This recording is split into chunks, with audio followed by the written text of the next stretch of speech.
John Lamb Lash is a comparative mythologist and shaman. He has devoted his life to bring the Gnostic teachings back to humanity after millennia of extermination and suppression. What was it about the knowledge of these intellectual shamans of the ancient world that it had to be completely destroyed? It is so dangerous to the powers that be. It is so dangerous to the globalist overlords, to the technocrats, as we call them today. But if the story of the Aeons of Fire had been known about our true origins, about the nature of evil, about the archons, none of that would have ever happened. In this series of interviews, we will learn about the sacred mystery teachings of the ancient Gnostics and how it happened that we as a species have been torn out of our primal connection, our bond with Gaia, the living planet.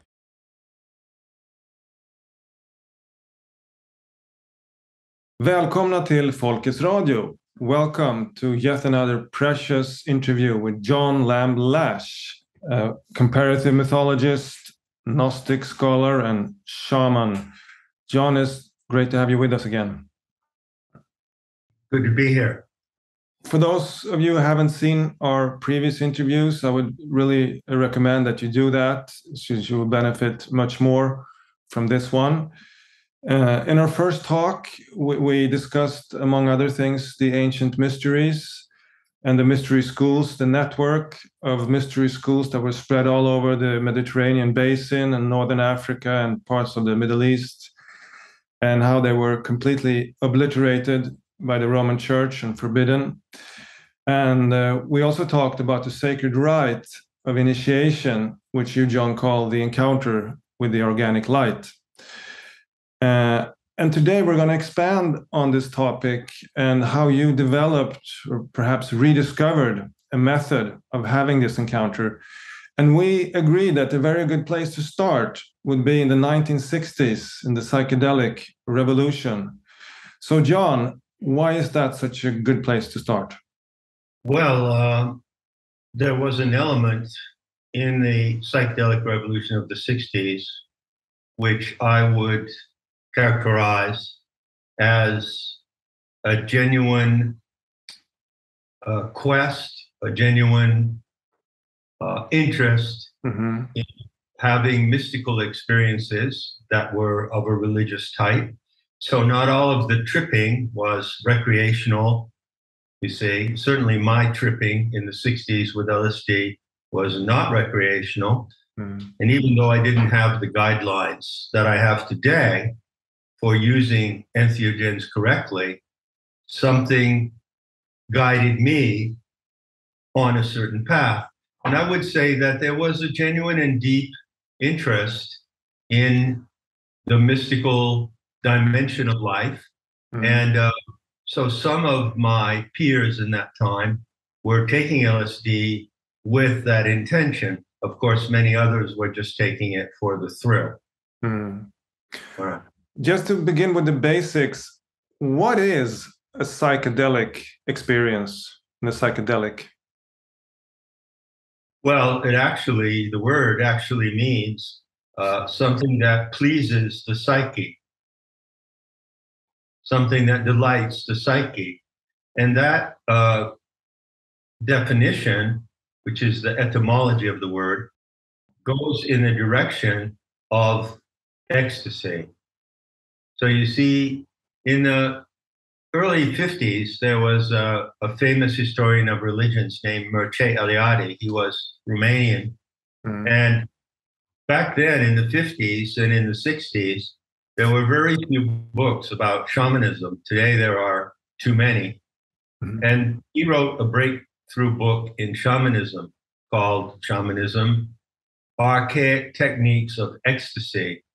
And that word in that title is tremendously significant because it points to an often overlooked fact, which is that in trance states and under the influence of certain entheogens, certain psychoactive plants, the subject experiences ecstasy. And this ecstasy is an extremely powerful emotion that completely takes over your being. Mm. And you can actually see it in some of the documentary films of the 60s of the hippies on LSD, dancing in the park in San Francisco and so forth. Yeah, they were in ecstasy. But what kind of ecstasy was it? And how did they handle it? And what did they experience when they were in that ecstasy? What did they realize? So the essence of the psychedelic experience to me contains two components. First, if you surrender to it, it will take you into a state of bliss or ecstasy, which is comparable to religious ecstasy.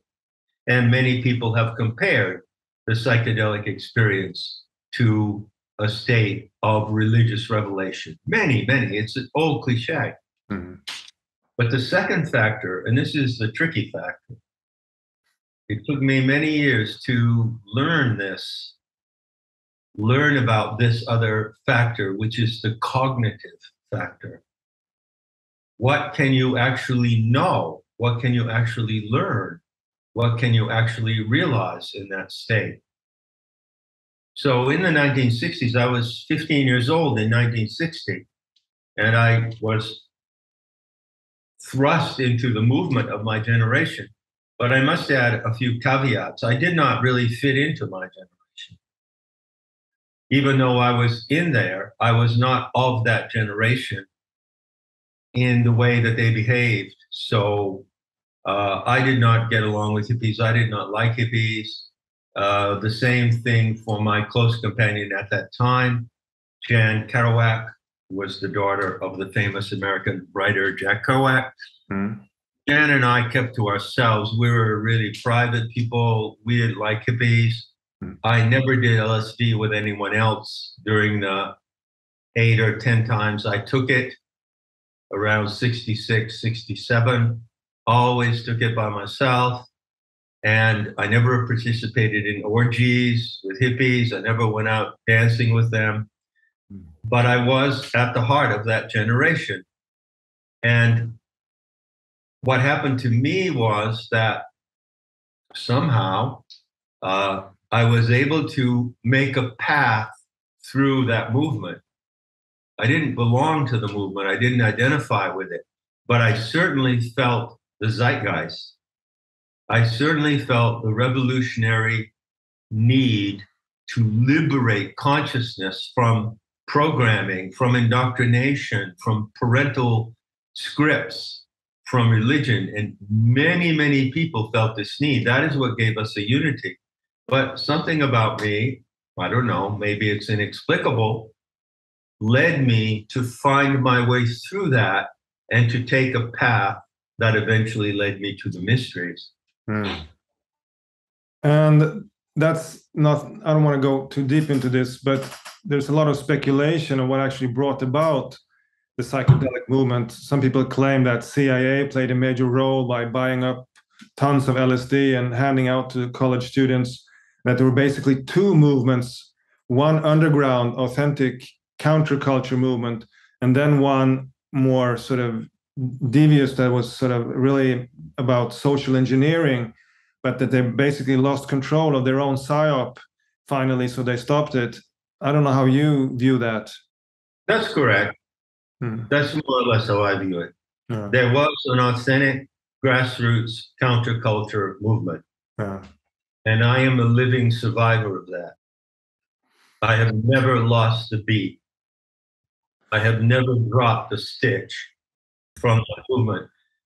And what happened was that, according to the way the authorities work, as you know, they saw in the youth movement a wave, a tremendous tsunami happening of revolt, rebellion. And they also saw, or thought they saw, it's better to say, they thought they saw possibility of enforcing their authoritarian mind control games through the use of LSD. they thought that LSD could be used as a tool for mind control. And so they hijacked a good part of the movement. And that hijacking was a terrible tragedy of my generation, my opinion. I'm extremely fortunate in that I escaped that hijacking. It didn't affect me. One reason why it didn't affect me was because I dropped out of college. You see, it's really important when you look back at that picture to bear in mind that there were in college at that time certain influential professors, namely Herbert Marcuse and others. And these men who came out of the Frankfurt School and that whole mafioso legacy had a very definite agenda of wanting to seize the genuine impulses of my generation and steer them in a leftist Marxist direction, which they did. I never had any part of that whatsoever. I was completely saved from all that. But it's important to see those were the factors in the equation. And if you ever read the book, it's by a man named John Marks, I think, Marks, about the making of the Manchurian Candidate. You'll see that it gives a very good coverage of how the CIA experimented with LSD on people.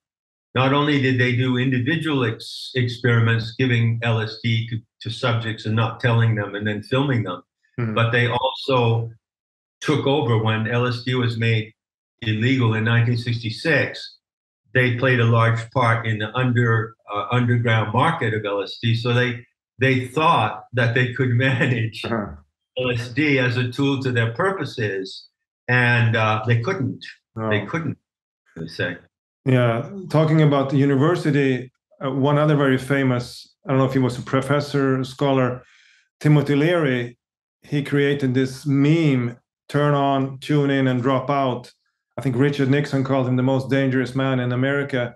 And this meme really had a lot of impact, didn't it? Yeah. I mean, I dropped out. I dropped out of college, but I didn't do it because Timothy Leary told me to do so. Okay. You know?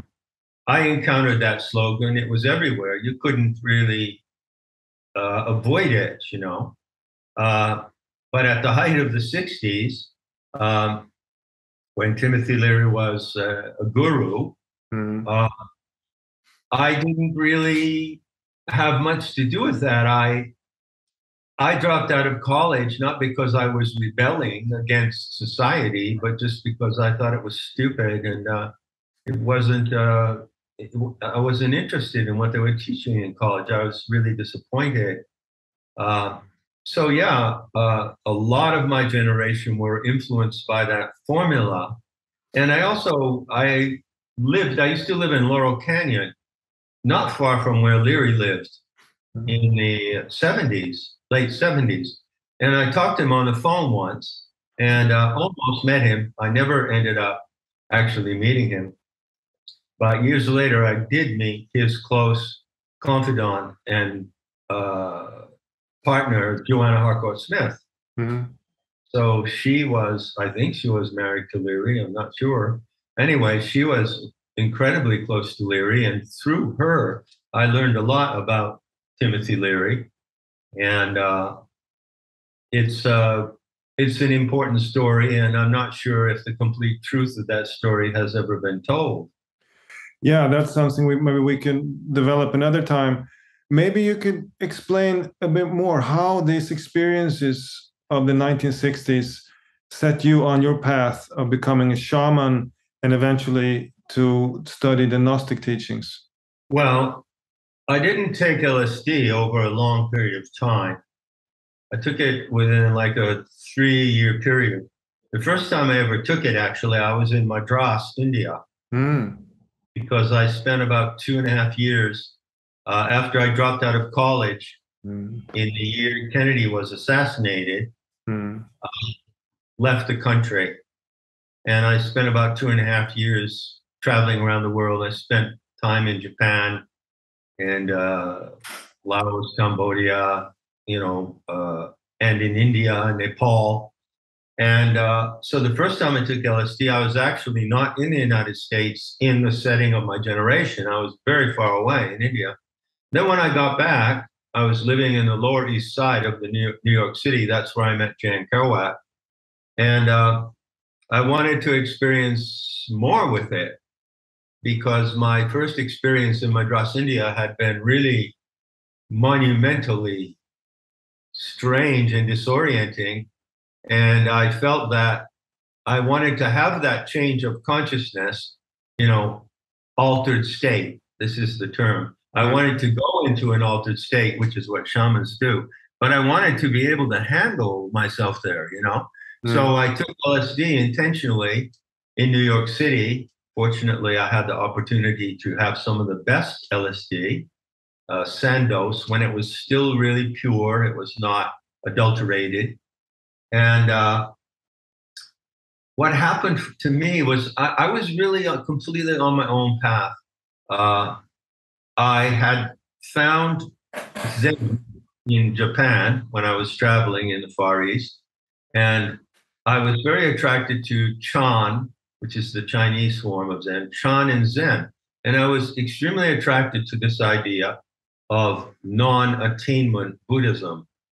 Now, very few people know what that is. In fact, I don't know if I've ever met a Buddhist who knows what non-attainment Buddhism is. But it's the Zen spin. It's Satori, sudden enlightenment. It's just like enlightenment is something that just happens to you instantly, and you don't have to go through elaborate practices to achieve it. I was really attracted to this idea. And I think what happened to me in those early days when I was taking LSD in New York City was that I took LSD sort of with the idea that I was just going to have a sudden enlightenment, you see. And so I did it in a very solitary way. And I also did it in a limited way. In other words, I wasn't looking for kicks. I wasn't going out and going to hippie events. I just stayed by myself, and I just wanted to reach. I couldn't really define what I wanted, you understand? But what I was looking for was to reach some pure awareness of what consciousness is, and to have some pure, clear experience of what consciousness is. And I did have those experiences, fortunately. There are two things that guided me during my early LSD experiences. Like I say, I took them for a period of about 3 years. I experimented with LSD, and then for a long time I didn't. For instance, Jen and I were together at that time, and we left New York and we went to Mexico and we went to the country, and we never did LSD together. We never did anything, mushrooms or anything. But during those 3 years, I'd say there were two things that determined my particular way of undergoing the psychedelic experience. One of them was that I resisted hallucinating.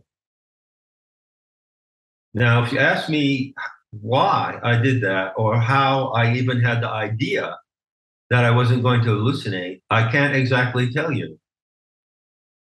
It's just something that I knew. I remember it so clearly because when people around me in that genre, hippies, talked about LSD, they always talked about all the hallucinations they saw.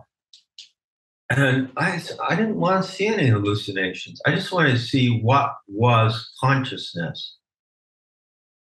And the second thing was the light, of course. The first time that I bought LSD in New York City, which was probably in 1967, I paid $5 for it. And I went to the house of the person, completely someone that I didn't know. I walked in, met him, we shook hands, we looked at each other. It was kind of a solemn moment. Mm-hmm. And, okay, I respect you, you respect me. I know why you're here. And I gave him the money, and he had this tab of Sandoz, and he put it in my hand, and he said, "May you see the clear light." Now, that will give you some idea of how some people at that time were serious and sincere mystics who used LSD in the correct way. And so this thing about the clear light is really interesting. Alpert Leary and Metzner talk about seeing the clear light in their book, The Psychedelic Experience, which is an excellent book, by the way. Even today, if anyone wants to take LSD, read it. It talks about ego death, which is the essential requirement for a true experience. And I thought, well, what about this thing about light? Light. Well, anyone who's taken LSD, good LSD, knows that there are two primary phenomena that happen to you when it comes on. One is you hear a ringing sound, a really high, steady, sweet, very, very sweet ringing sound. And there's something about this ringing sound that's ecstatic. It's beautiful to hear it, and it kind of carries you into the trip. And the other thing is, of course, the light that you see. I mean, everything is so brilliantly illuminated by the light, and you can see the microscopic details of everything. You're looking at your own hands. You can see the cells in your own hands, and everything is magnified in this tremendous light. So I had that experience of light. I found it really to be genuine. It's not something that it's not an hallucination. No, it's a heightened perception of what really is. But that experience of the clear light of LSD was only kind of a clue, because later on, much later, in my path of shamanism, I came to realize that there was another kind of light, which I call the organic light. And that is not a clear light. The clear light is a light that you see through, or it's like the light of a powerful flashlight, like a beam from a powerful, it's clear, and I shine it on something. But the organic light is not like that. So when did you decide that you were going to become a shaman? I don't call myself a shaman. I suppose I am. Some people would say I'm an expert shaman. But I like to use the term experimental mysticism. So I'm a mystic. Someone, excuse me, who explores the mysteries of the world, of the natural and supernatural worlds.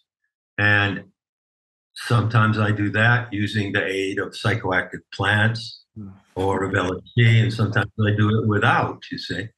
So what put me on the path, it was so many things. It was a long, long path. Like I was just saying, after that period in New York, then Jan and I were together, and we lived together in the country. We never did anything at all. We never did drugs or anything like that. And Jan herself, at the time I met her, she was 14, I think, 14 or 15. And she had already taken LSD 12 times. First time she took it was when she was 12 years old.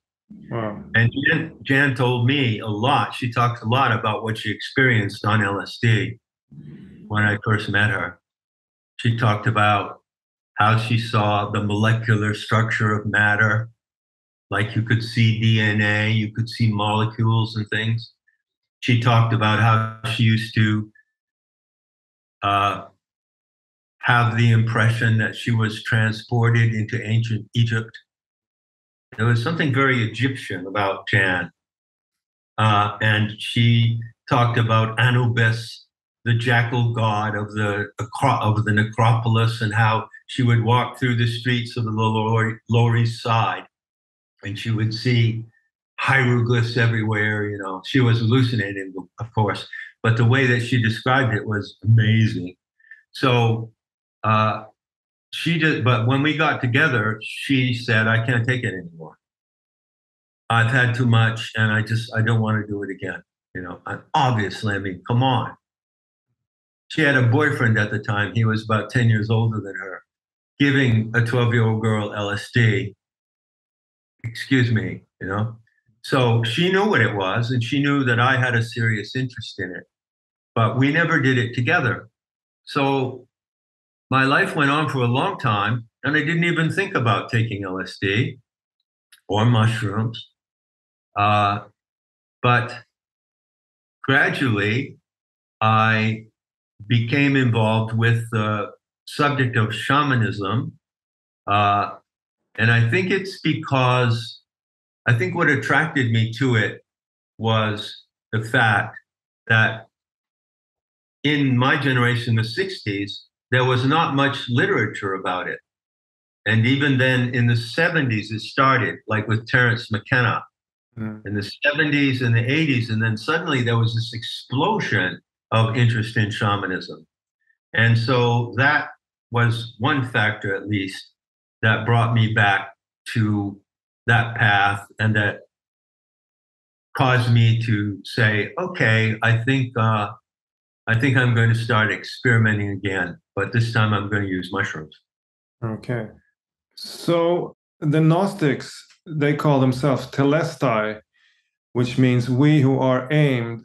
And I think for people who have listened to your talks, they might have noticed that you use the word direction and aim in a slightly different manner than the mainstream use. Is this important to understand shamanism or psychedelic experiences, this direction? It is primary and essential. I don't know how, if I have a particular spin in using it, that isn't like the mainstream. But no, this is direction, self-direction are primary concepts in what I teach in my whole worldview. And that is what is called, and if you want to use the technical language, it's called teleology, which again comes from the same root as teleste, telos, or telos meaning goal, aim, purpose. So I hold to the fundamental view that the human animal is a teleological animal. It's an animal that lives by being goal directed by goals, you see. And the way that the direction of a goal, the direction of any person takes in their life depends on the narrative of their life. So these are fundamental concepts of what I teach. I teach that there must be a guiding narrative, and that narrative directs you along a certain path in life. And if you don't have a guiding narrative that you know by heart and love and trust, your life is going to be like without a compass, and you will not find your purpose. And is this also present within the shamanic experience when you have this experience? Well, it is if you intentionally make it present. Unfortunately, this is not the case. I am pretty sure now, because I've been talking about this for how long? I don't know, 20 years, maybe 15, who knows what time is. But I am pretty sure, correct me if I'm wrong, that I'm the only individual talking about shamanism, entheogens, LSD mushrooms, who proposes the method of the telestic trance, which is a directed trance. I mean, people experiment with DMT. You can read, hundreds of blogs. You can watch thousands of videos of people talking about their ayahuasca and their DMT experiences. But that's not what I do. I do it in an intentional and directed way. That's what telestic means. It means directed, aimed for a purpose. And others don't seem to be doing it that way. I suppose they just think, well, Oh, DMT. Okay. Well, take some DMT. Yeah, and I have a purpose. I want to see how it affects me. I want to learn something about consciousness or something vague like that. But no, the method that I have discovered and teach is very rigorous and very precise. You go into the trance with a question, and that question is your purpose for altering your consciousness. And then when you're in the trance, this is the discipline, because not everyone can do this. You have to remember the question. Mm. And then if you have been able to bring yourself to the organic light, you actually ask the question to the organic light. And that is the purpose of the experiment. And that is secret method of the mysteries. That is exactly what they did in the mysteries. And they called it instruction by the light. Mm. That's an exact term. You can find that in Not in His Image. So I'm looking very much forward to ask you more in detail about your protocols. I just wanted to, for those people who maybe haven't heard the first interview, we talked about the Nag Hammadi codices, a library of books that were miraculously found in an Egyptian cave after like 2000. They were like 2,000 years old, and thanks to those books, we have some knowledge what actually the Gnostics were teaching beyond all the distortions and censorship. So I read somewhere that you said that you have read these texts like 20 times. I'm just wondering, did you, when you were born the same week that these texts were found, did you have like a feeling early on that you had some certain connection that this was going to be like your destiny in life? Well, that is a fact, as far as I know, and it's a curious one. Hmm. So they are said to have been discovered in the first week of December 1945. So I was born in the first week of December 1945, right? So what do you make of that? Well, I would say this. I was really intrigued by the word Gnostic when I first encountered it. And and that was in my teens, probably when I was reading Jung. Mm-hmm. But like Gnostic, it's like, it didn't mean anything to me. You know, it was sort of like a cloud in my mind. And every time I would look at it, I would say, Gnostic, you know, what's that? You know, and it would kind of change shape. And so I had a certain, I wouldn't say that the fact that I was born in that week created some magical connection. No. As a matter of fact, when I first began to read the Nag Hammadi, when they came out in 76, 77, right? Mm. So I would have been like, 45, 30, 35 years old, whatever. I couldn't make any sense of them at all. And one of the reasons why I went back and read them over and over again was because I couldn't make any sense out of them. They were so muddled and contradictory and fragmentary, and you know, and yet I kept going back and going back. There was something that took me back to them over and over again. So first I just read only the Nag Hammadi Library in English, which is the standard English edition. And I have to warn you, if you can read that and make any sense out of it, then you are truly a genius, mm-hmm. because it's just garbage. It's gibberish, you know? But so then I went on to other things, and I started to like find more books about the Gnostics and the mysteries. I was always fascinated by the mysteries since I read The Birth of Tragedy by Nietzsche when I was 16, where he talks about the Apollonian and Dionysian mysteries. And I remember like, what is he talking about? Because he really doesn't explain what they were, because he wasn't a scholar of religion. And it was I have to emphasize to people listening, you know, I'm really old, I'm really down the road, but for the good part of my earlier life, it was hard to find anything about these matters. You know, it was really difficult. Now there's hundreds and hundreds of books available. So gradually, somehow, that curiosity about Gnosticism grew. I read the Nag Hammadi. I got fascinated by the figure of Mary Magdalene. I had kind of a Mary Magdalene fixation, and that kind of leads into Gnosticism.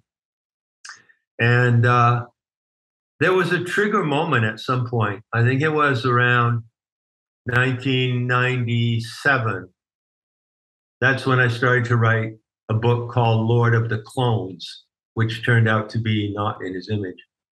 And there was a trigger moment when suddenly it was like, I don't know, it was like a shock went through my system. And I said to myself, okay, finally, I'm going to go to the Nag Hammadi and I'm going to crack it. I'm finally going to crack it. And I don't know what gave me that determination. It just came up out of my innermost being, but that's exactly what I did. So what was it pulling you back, reading it over and over again? It was something you sensed in it, right? Yeah, I sensed that there was something in there that you couldn't find anywhere else, which is definitely true. Mm-hmm. I certainly was attracted to it because of the primacy of the goddess figure, because I have always been a goddess boy. And all my life, I have been in love with the mythological image of the goddess, So books like The White Goddess by Robert Graves were like what the Bible is to other people. That was that to me. And also, it's good that you bring this up, because I realize as we're speaking that another factor that led me to the wisdom goddess herself, the divine Sophia, was that I was researching many books about goddess religion. And there was a movement I think it was in the late 70s and into the 80s, to some degree involving feminist scholars, but it was a genuine movement, and it was called goddess reclamation. Mm-hmm.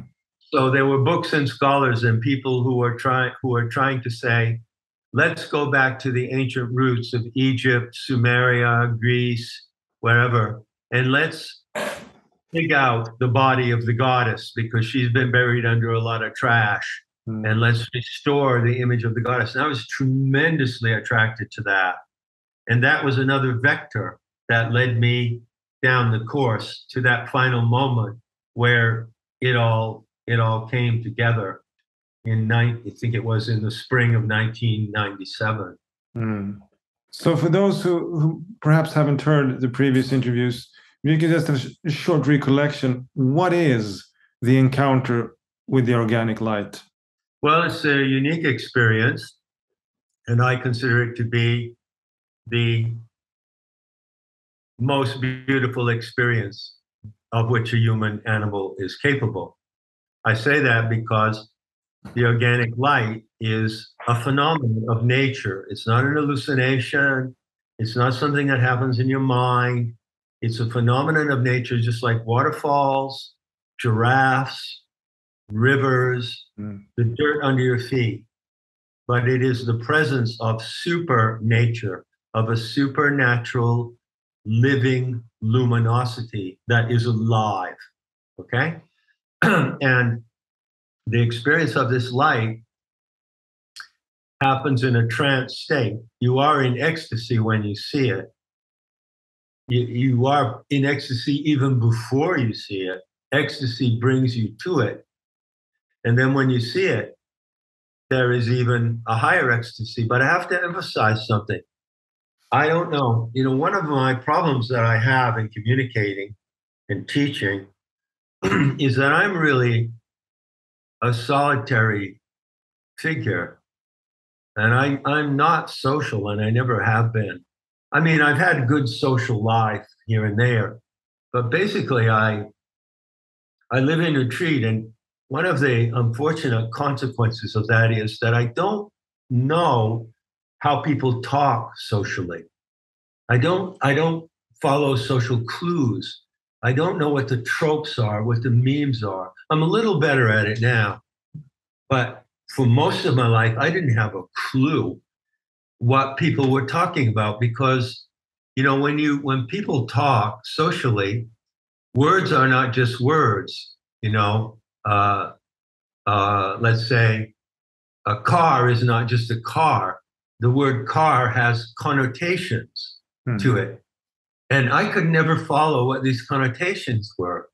So I'm bringing this up now because I'm wondering, what are the connotations for normal people to the word ecstasy? What do you visualize when I use that word? Well, I guess it's a feeling of very strong bliss and pleasure and sort of harmony. But how does someone in a state of ecstasy behave? Are they shouting and dancing and waving their arms? Probably could be, yeah. It probably could be part of a sexual experience, I guess. They also could be in lotus posture with their eyes closed and in meditation, right? Well, I guess, yeah. Yeah, some people claim that yogic practices lead you to bliss, right? Mm. So the point I'm making is that when you're in this state of ecstasy, you don't, one of the rules of the mysteries is that you don't exclaim. That's why it's called the mysteries. The mysteries are the places, are the rituals when you experience ecstasy and surrender in the presence of the supernatural, but you don't exclaim, you don't shout out. The word mystery comes from a Greek word muein, which means quiet. You can murmur, but you cannot shout. And so when you're in the presence of the organic light, which is the most beautiful experience anyone can have, it's the most beautiful sight. You don't wave your arms and shout and jump around. You're very calm, very sober. You say that's part of the discipline. And you can't hold that experience unless you are calm and sober. You see? So the main point of this practice, holistic shamanism, is that you use the psychoactive plant as an emissary. The plant is the one who takes you to the presence of the organic light. You say, well, why can't you get there yourself without it? Right? I often get this question asked. Well, you can. And in some cases, I have gotten to the organic light. It came to me spontaneously, and to others as well. But if you want to go there deliberately with a question to be instructed by the wisdom goddess herself, who is your divine mother, then you use these protocols. And the purpose of the plant emissaries is twofold. One, they allow you to put your ego aside. Okay? How do they do that? It's brilliant the way they do it. When you accept like a psilocybe mushroom, like cubensis or mexicana, and you drink a potion or you eat the mushrooms, you are actually letting that species borrow your nervous system. And they will run your nervous system in a way that you can't run it. And they will take it to a heightened level because that's what they do. That's why they exist. They're benevolent allies and teachers. And in taking you to a heightened consciousness, they allow you to have the privilege of your ego melting away. Now, you don't entirely forget who you are. You don't get amnesia. You don't freak out because you can't remember your name. It just doesn't matter who you are anymore. You're just a naked, anonymous witness to the most sublime sight in all of nature, which is this light. And this light, what I'm telling you now, by the way, was it never was allowed to be told. Yeah, I wanted to ask you about that also. The mysteries, the ancient mysteries, were protected by a vow of silence, not to speak publicly. Was this something you thought about before going public with the mysteries, that the time had come to sort of break this vow? Yeah, I thought about it a lot, and I still do, because it was a big thing. At least for me, it was, you know, and I know why. It was a big thing because I know why they did not talk outside their mystery cells about what I'm telling you now. They didn't, because I've explained it in Not in His Image. It's like if I knew a beautiful place by a waterfall and a pool and some beautiful rocks and a garden and magical animals around, you know, and I used to go there all the time, and it was just a place of such beauty and bliss. And you're my friend, and I want to take you there. Well, it's better if I kind of just take you there blindfolded. Because if I describe it all to you before I take you there, you see what I mean? Mm-hmm. Have the expectations. Yeah, you have expectations, and also because who knows what you will think, who knows what the people that are listening now think about what I'm saying. I can describe the properties of the organic light in great detail. Mm. And I can assure you that they are the same for everyone who has them, who has that experience. But the Nishas decided, well, we take great care in choosing people into our inner circle, and we take great care in following our protocols. So we trust that our method will allow people to reach the organic light, but we're not going to tell them what it's like to be there beforehand. Mm. We're just going to leave them to have the pure spontaneity of the experience, you see? But I broke that vow, and I've described it extensively. And yeah, I do, I think about that now and then. Believe me, I do.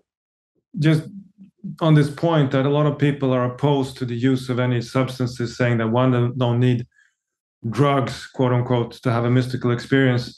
I want to read a short quote from your book, Not in His Image. Initiates in the mysteries realize that the goddess requires of those to whom she reveals herself the humility to admit that they cannot fully know what it means to be human without the inspired guidance of non-human beings, including plants. Yeah. You know, I would say to those people, first of all, I've had it both ways. I've had extremely intense, brilliant, life-changing, mystical experiences. Yeah, right. With and without sacred plants. Use the proper terms, my friends, okay? You never accuse me of taking drugs. I don't take drugs. I think I had cocaine like 4 times in my life in some weird situation, you know. Somebody offered me some. DMT, no. These are sacred plants. They are given to us by nature. And I would say to those who categorically insist that we don't use any kind of substance to achieve higher consciousness, I would say you're saying that due to not realizing how insane you are. How insane you are. Because the goddess has given us these special nitrogenous plants, which have what are called psychomimetic properties. The chemicals in these plants are just like the chemicals in your brain. Do you know that? The same chemicals. Why did she create this special species of these plants that change our consciousness? Because she knows that we have a tendency to go insane. And this is a cure to our insanity. And even more important, I would stress to those who are listening, consider what ego death is. And I will not take criticism or advice from anyone about my shamanic discipline who has not themselves experienced the reality of ego death, because that's what the plants do. They bring you through the portal of ego death into the greater sacred connection with life. That's why they're here. They are gifts from the goddess. So you spent many years in Andalusia in Spain. And if I understand correctly, that's where you developed some of these protocols for encountering the organic light. So perhaps that's a good place where you could just tell us a bit about these protocols and what you did there in Andalusia. Well, I spent 14 years practicing shamanism in the mountains of Serranía de Ronda, Andalusia, Spain. And during that time, I had momentous experiences.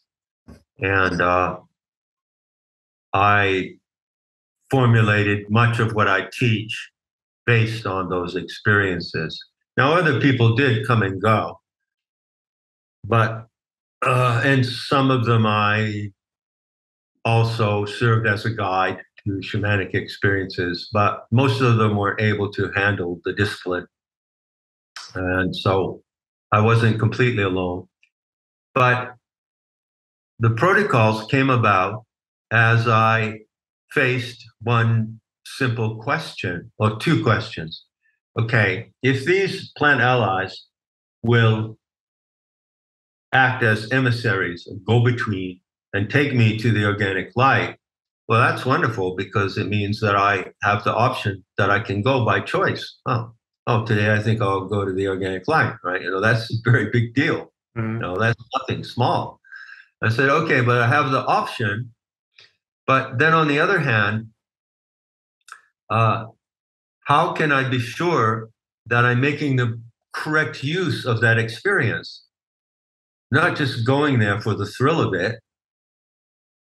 I'm not just going there, to be in reverent awe before the naked body of Sophia, because that's what it is. It's her naked body. It's plasma, actually, if you want to put the current term on it. The body of the Aeon Sophia is a mass of living, luminous, intelligent plasma. She doesn't appear in any particular form. It's just this mass of light. And it's very mysterious, you see. So I had experienced it, and I had an experience, actually, it was in southern France in May of the year 2000. And that's the moment I describe in my writings when I stabilized my perception of the organic light.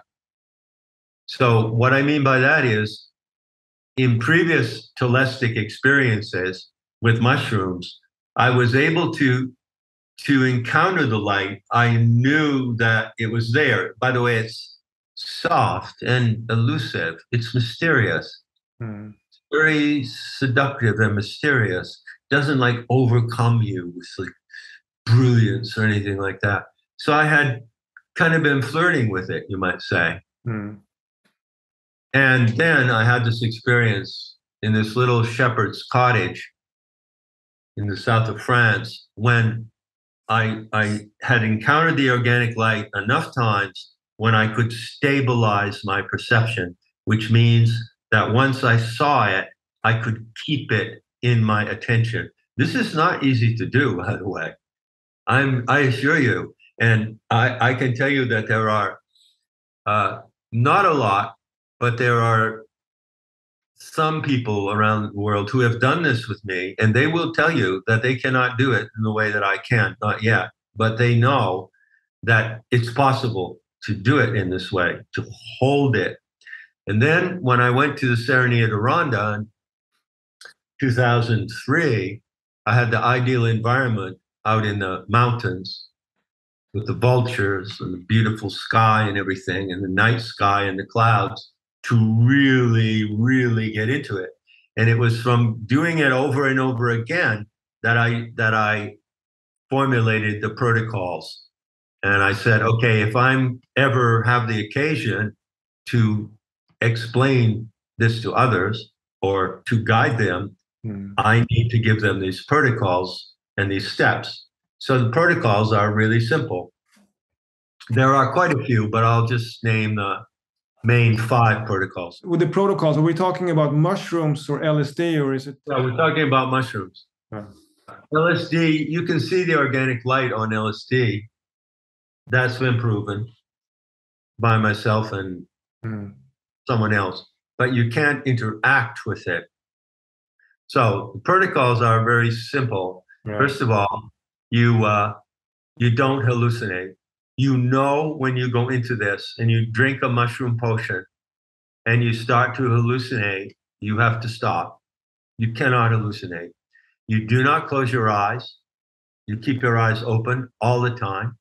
You do not sit down or lie down. You stand up. How do you stop the hallucinations if they come on? Well, it's a good question. See, the tendency to hallucinate will influence you to the degree that you are still in your ego, because it's the monkey mind of the ego thinks that hallucinations are very amusing and wants to be entertained. The monkey mind of the ego is like someone who is in the virtual and plays computer games and prefers that to reality. So there's a ratio between your ability to just say, no, I'm not going to allow these hallucinations to overwhelm me, and your ability to surrender your ego. And you don't get there unless you can surrender your ego. But as you do, it makes it easier not to hallucinate. There's another saying we use, stay behind the medicine. Stay behind the medicine. That means that you take the medicine, you drink the tea, or you eat fresh psilocybe mushrooms, and this is a powerful medicine, and it starts to influence your psyche. And if that medicine is behind you, it pushes you. So it'll push you to hallucinate. It'll push you to laugh. It'll push you to have silly, ridiculous ideas, which you think are fantastically brilliant. No, you keep the medicine in front of you, and you stay behind the medicine. You stay sober. One of the things that people typically do when the trance is coming on, all this is done out in the wilderness, by the way. You do not do this in a city. You do not do it in an office, in a hospital. You do it in wild nature. Stamp your feet. When the trance starts coming on, you have to stamp your feet, get grounded, stay grounded, stand up, keep your eyes open. And then there are certain phenomena that start to appear, which is the first thing is you begin to see, even though you're not hallucinating, you see these veils. It's like you're out, say, in a field, and there's some grove of trees over here, and then there's a field, and maybe there's a little pond down there, and there's some mountains. So you're in the natural panorama, and you're just watching it. Watch nature. Look at what is there. Do not look for something that is not there. Okay? So you're looking intensely, but not staring. You have to keep your eyes kind of soft, but you look intensely into nature, like with the look of a child, in the eyes of a 1-year-old child. You see that look? That's the look you have to have. And as the trance comes on, people will typically see that there's a kind of transparent veils across your field of vision. And they're lace-like, and they sort of move and dance back and forth like this. This is a very important moment. You're not hallucinating. Those veils are actually membranes of the organic light. And I used to call them her undies, her knickers, her underwear. They are like the lace underwear of the goddess, which shows you when you can see that, you are getting close to her naked body, because the organic light is her naked presence.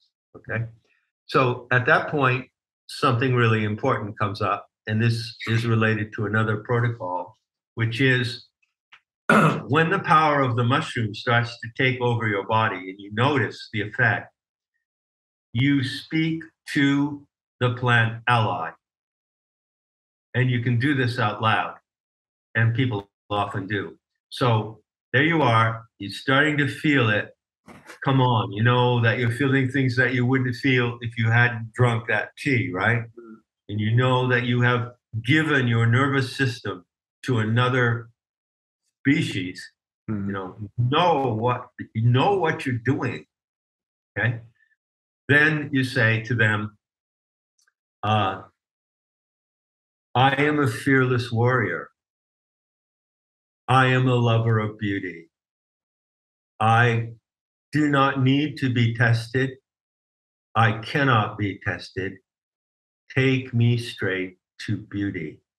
And this is a formula that we use because typically what happens when people do these practices without discipline is that that's when they start to have demons and my fears, and they get paranoid, or they start to think, well, I'm not a good person, or they have bad feelings. And of course, everything is enormously exaggerated because you're in an altered state.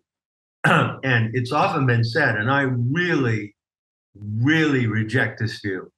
It's often been said, well, that's the torment and the ordeal that you have to go through, like a rite of passage, in order to get to the sublime realization, right? So you should accept that you're going to have demons and angels, and you're going to see serpentine forms in the lace. Often they take the form of dancing serpents, and that scares people, you know? And that is her intention. It's not her intention to scare you by showing you that. She shows you that. Her intention is to show you that if you have fear in yourself, you cannot approach her. She doesn't make you afraid. And in the presence of the organic light, believe me, there ain't nothing to be afraid of, not even death. But she knows that you can't come to her in humility and total presence if you have any kinds of fears that are tormenting you. And so these fears typically come up. And that's why we use the protocol. I am a fearless warrior. I cannot be tested. I do not need to be tested. Take me straight to beauty. And it works. So that's a very interesting thing you say there. Prior to our interview, I just, for the fun of it, I read through, there's tons of so-called trip reports on the internet. People have sort of describing their experience of high doses of psilocybin mushrooms. And most of it is really, it's just fear, anxiety. It's not so much rapture. And of course, they're not experienced shamans. They make a lot of mistakes. Maybe they're doing it indoors. But still, it begs the question, how do you sort of bypass this fear? Because I suppose also that if you're in a state of heightened awareness and in a different frequency, and if your main emotion is fear, you might not channel Sophia, but you can channel the archons and get all kinds of or Judgments of your own sick imagination and projections of your own stupid ego. Okay. This is what people, but you can avoid all that. I never experienced that. Never. And the people who do it in the way that I propose don't experience it either. It's often said, you've heard it said that there are two primary emotions, love and fear. I don't accept that formula, by the way. But in this instance, I will say that the way that you get through that is that your love triumphs over any fear that you might have. You go to this experience. You cannot go to the organic light, first of all, if you do not know the story of the Aunt Sophia. You have to know who you're going to meet. You have to know the conditions under which she is present in this soft, white luminosity. You have to know these things beforehand. And you also have to know that your love for her, which is a love for the earth, transcends everything. And that love, if you genuinely feel it, it will carry you through any fear, any any imagined phantoms and demons. It will carry you right through it Hmm. to beauty. It's all about going to the ultimate beauty. Is it possible to put into words some encounter you had? Well, what I'm describing, there are two aspects. First of all, I am describing and have described at length what are the phenomenal effects Yeah. of that experience, right? For instance, I've said that the temperature drops. So even if it's a warm summer evening, the temperature as you approach the organic light will drop, and you will be able to see your breath on a warm summer evening when you get close to the light. Hmm. Another feature is that you will feel there are filaments on your face, like cobwebs. Hmm. And sometimes, like people, brush them away. And I say, no, it's okay. The light has filaments, it has mycelia, and it's coming to you and touching you with its filaments. It's a living entity, it's a superorganism composed Hmm. of luminous living plasma. That's what it is. It's a plasma body of the earth. The earth is a radiant body and it emanates the organic light, but you can only see it in an altered state. The other characteristic is when you feel it, when you're so close to it that you feel it on your skin. You can feel it on your skin, and it feels like melon. It's as if someone took a slice of cantaloupe and they pressed it to your face. Now, the Teleste of the Mysteries would never have told anybody this publicly, Hmm. what I'm doing now. I hope that whoever is listening realizes what I'm doing, Yeah. okay? But I can assure you that these effects, and I could name 6 or 8 more, are common to everyone. They are the proof that you actually have this experience. Everyone has the same experience. And then when ultimately you get to see the light, you realize you're standing in the presence of it. What you see is that all matter is floating in it. And so there is a sense that everything floats. You lose the sense that you have any weight or anything has any weight. You can look at a mountain and it looks like it's floating. And guess what? It is. It is literally floating in the organic light because the organic light has the property of infinite buoyancy. And what is it in this experience that makes it sort of the pinnacle of human experience? That you rid your fear of death, or how would you describe it? Well, in many ways. One is that you feel so super alive that the thought of death is just like a joke. I mean, death? What are you talking about? If I can feel this alive in the presence of the source of my life, you're in the presence of the source of your life. But death is like it's a joke. Also, you have access to wisdom. You can ask her things. She will answer questions. She will show you things. You have access to the greatest teacher of all. The wisdom goddess is the greatest teacher of all. But it's just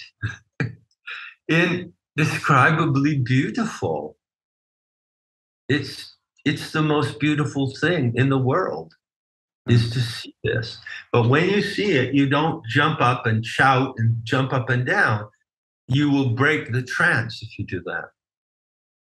You have to come to her with a certain calm and steady poise in order to maintain that experience. So, yeah, it's, I don't know what else can I tell you about it? I wish there some other people who succeeded in experiencing the light among my students and friends were here and they could give you a word, because just coming from me, you might think, well, what the fuck, he's the only guy that knows this and he's the only one who's talking about this, but I'm not. I'm not. So we're going to wrap this up there. I want to bring up one more thing, just to introduce it with a topic, with a quote from your book, Not in His Image, which, by the way, I recommend everybody to read. It says, co-evolution with Sophia depends on contact with the goddess in her epiphany of the substantial milky light, as the ancient initiates experienced it. But such contact is impossible as long as single self-identity dominates consciousness. And this thing, single self-identity, many people have talked about, like, for instance, Albert Hoffman, who discovered LSD, that this is really plaguing our culture and our civilization. Can you speak a little bit to that? Yeah, it is a big issue, and I appreciate you bringing it up. It's relevant because it's not only an issue that comes up in the discussion of the organic, but it can also come up as an obstacle. Say, single self-identity is, in a way, just a fancy way of talking about your ego, you know. But in a deeper sense, what it means is that there's a paradox in identity. You are an individual. There's no doubt about it. You know, there is you, and there's never going to be anyone like you again, and there never was before. You are a singularity. Every one of us is a singularity. And so that is the truth about the single self. But the other side of it is that you can't know that truth if you just hold it by yourself. See, that's the pit of narcissism and self-obsession. When you hold that awareness of your human singularity in the presence of the source that gave you life, then it's transcendent. You see? So in and of itself, it's a dead end. But I must emphasize that in conclusion, and maybe this is an important qualification, repeated experiences and encounters with the Aeon Sophia do not dissolve your identity. They, in fact, make you stronger as an individual. But you're just an individual who knows that your life is not yours in the first place. It's her life. You are just an expression of her life. And this is the most beautiful, transcendent truth that I could share with you. There is this, as we talked about, Albert Hoffman, who discovered LSD, I think also maybe in 1945 or something. A lot of things happened in that year. He wrote a book towards sort of the end of his life called LSD, My Problem Child. Right. Where he talks about it as a wonder child that really had sort of the potential to heal this human separation from nature. I just want to read you a short quote and get your take on it. He talks about, quote, a catastrophic destruction of the environment that could not have emerged from a consciousness of reality in which human beings are not separated from the environment, but rather exist as part of living nature in the universe. Healing would mean existential experience of a deeper, self-encompassing reality. All attempts today to make amends for the damage through environmentally protective measures must remain only hopeless, superficial patchwork. Yeah, well, that's beautifully said. And he definitely knew what he was talking about. So, you know, he said that at the end of that book, you know, that LSD was a problem child because the introduction of LSD into the world posed some problems and raises some very valid questions. But he said at the end, it's really my Wunderkind. It's my wonder child. You know? Well, what is the wonder child? You are the wonder child. I am the wonder child. Every individual who can stand in the presence of their divine mother and handle that obliterating beauty is a wonder child to her. So she welcomes her children into her life. And this is another effect that I can describe to you, that when you're in the presence of the organic light, it's an animal. It acts like an animal. It has emotional and animal reactions. And when the Aeon Sophia knows that the human animal standing in front of her knows who she is. You go knowing who she is, otherwise you're not going to get there. Then she flushes amber. Hmm. So this is a real effect. Generally, the optical quality of the organic light is soft, white, and it has the texture of marshmallow. Hmm. But there are moments when it blushes.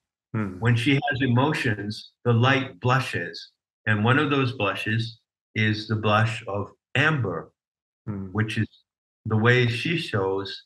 It's like through that, she says to you, yes, I behold you. You are my child, beholding your source. It's all really very simple. It's like a magnificent fairy tale that's completely real. Yeah. I remember when I saw this movie, Easy Rider. I think it came out 1969. And I saw it again like 30 years later, and I understood it more than. And these two motorbikers go out to find the true America, and there's a lot of trips and parties. But at the end of the trip, they get sort of killed by some rednecks. But before that, one of them, I think Henry Fonda plays this role. He says to the other one, "We blew it." And I realized the second time I saw it that it probably meant the 60s. And there's psychedelic scholar Robert Forte. He has said that a sort of direct experience of the divine is the goal of spiritual seekers everywhere. But without the proper framework to understand mystical experience, even glorious encounters with the divine can be problematic or confusing. And it has to be sort of a framework to exist, to structure and define these experiences. I don't know if you agree with that, and if maybe you could just say a few words about your own mystery school. Well, I do agree with that. I met Robert Forte, by the way. I met him at the International Psychedelic Forum in Basel. All right. Okay. Okay. Yeah, I agree. But what does he propose for a framework and a discipline? I don't know if he has one, but I sure do.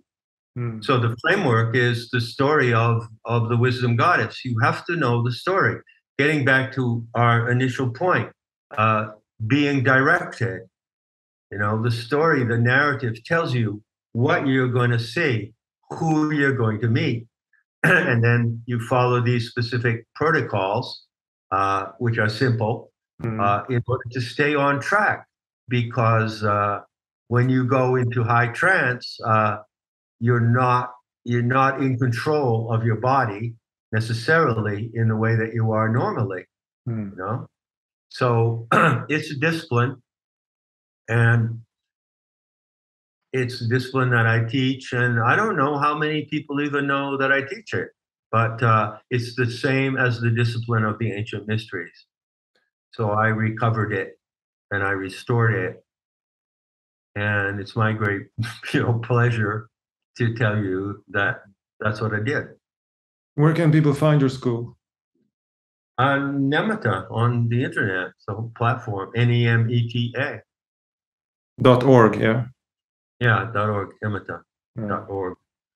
I don't do anything else. I don't do Facebook, So just one final question. You have talked about many times that we have been torn out from our sort of primordial connection with Gaia, with the living intelligence of the planet. What does it mean for a society to have the mysteries as compared to not having them? Well, to me, it means it's not difficult to explain. It's either it's like I would quote a saying in Planetary Tantra.